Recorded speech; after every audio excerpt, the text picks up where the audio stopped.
ব্যানার্জি আজ একটি জনসভা করতে গিয়েছেন মেঘালয় থেকে হেলিকপ্টারে করে তিনি বাগডোগরা আসবেন এবং তারপর কলকাতা ফিরে যাওয়ার কথা। কিন্তু কিছু অসুবিধা থাকার কারণে মুখ্যমন্ত্রী হেলিকপ্টার জরুরি ভিত্তিতে কোচবিহার বিমানবন্দরে অবতরণ করতে পারে বলে জানা গেছে। এই খবর পেয়েই কোচবিহারের বিমানবন্দরে কঠোর নিরাপত্তা ব্যবস্থা করা হলো এবং সমস্ত রকম প্রস্তুতি গ্রহণ করা হয়েছে বিমানবন্দর কর্তৃপক্ষের পক্ষ থেকে। ইতিমধ্যে কোচবিহার বিমানবন্দরে পৌঁছে গিয়েছেন কোচবিহার জেলা পুলিশ সুপার সুমিত কুমার। তিনি জানান, মুখ্যমন্ত্রী হেলিকপ্টার জরুরি ভিত্তিতে অবতরণ করতে পারে, তার জন্য সব রকম প্রস্তুতি নেওয়া হয়েছে।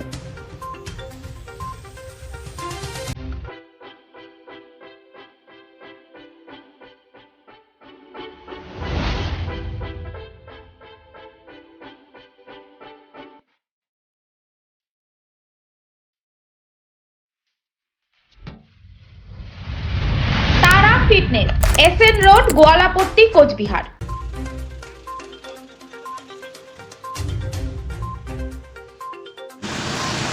সিএম ম্যাডাম তো ওখানে গেছেন, মেঘালয়ে ওনার একটা প্রোগ্রাম আছে, তো ফেরার পথে ওনার একটা এমার্জেন্সি হেলিপ্যাড মতন করা হয়েছে।